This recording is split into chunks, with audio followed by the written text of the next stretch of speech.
తమిళనాడు శాసనసభ ఎన్నికల్లో అన్నాడీఎంకే నాయకత్వంలోని ఎన్డీఏ కూటమిలోని బీజేపీ తన పార్టీ అభ్యర్థుల జాబితాను ఖరారు చేసింది. ఆ పార్టీకి 27 సీట్లు కేటాయించగా శుక్రవారం తమ అభ్యర్థులను బీజేపీ ప్రకటించింది.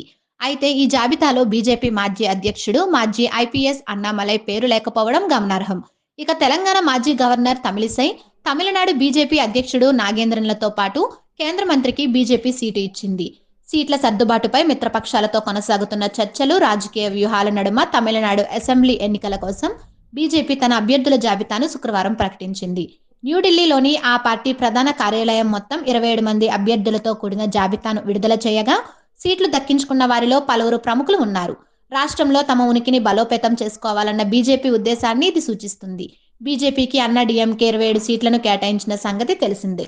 అయితే తమిళనాడు బీజేపీ మాజీ అధ్యక్షుడు అన్నామలై పేరు ఈ జాబితాలో లేకపోవడం గమనార్హం. కోయంబత్తూర్ నార్త్ స్థానం కావాలని ఆయన డిమాండ్ చేయగా, అక్కడ సిట్టింగ్ బీజేపీ ఎమ్మెల్యే వనతి శ్రీనివాస్కి బీజేపీ మళ్లీ అవకాశం కల్పించింది. దీంతో అన్నామలైకు పోటీకి అవకాశం లేకుండా పోయింది. కోయంబత్తూర్ సీటు కోసం అన్నామలై, బీజేపీ మహిళా మోర్చా చీఫ్ వనతి శ్రీనివాసన్ మధ్య తీవ్ర పోటీ నెలకొంది. దీనిపై తమిళనాడు బీజేపీ వ్యవహారాల ఇన్ఛార్జ్ కేంద్ర మంత్రి పీయూష్ గోయల్ జోక్యం చేసుకున్నా అన్నామలై తగ్గలేదని తెలిసింది. కానీ చివరకు వనతి శ్రీనివాసన్ వైపే బీజేపీ అధిష్టానం మొగ్గు చూపింది. రామనాథపురం సీటును అన్నామలైకి ఇస్తారని భావించినా అక్కడ జీబీఎస్కే నాగేంద్రన్కు కేటాయించడం గమనార్హం. కేంద్ర మంత్రి ఎల్ మురుగన్ అవినాశి స్థానం నుంచి పోటీ చేస్తుండగా, తెలంగాణ మాజీ గవర్నర్ తమిళిసై సౌందరరాజన్కు మైలాపూర్ టికెట్ దక్కింది.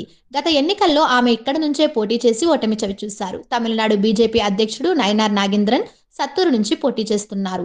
తమిళనాడు ఎన్నికల్లో అన్నాడీఎంకేతో పొత్తులో భాగంగా బీజేపీకి 27 సీట్లు కేటాయించిన సంగతి తెలిసిందే. అవడి, మైలాపూర్, తాళ్ళి, తిరువన్నామలై, రసిపురం, మోడుకురిచి, ఉదగమండలం, అవనాసి, తిరుపూర్, కోయంబత్తూర్, తిరువరూర్, గంధర్వకొట్టై, పుదుక్కొట్టై, ఆరందంగి, తిరుపుత్తూర్, మనమదురై, మదురై సౌత్, సత్తూర్, రామనాథపురం, తిరుచందూర్, వాసుదేవనల్లూర్ స్థానాల్లో బీజేపీ పోటీ చేస్తోంది.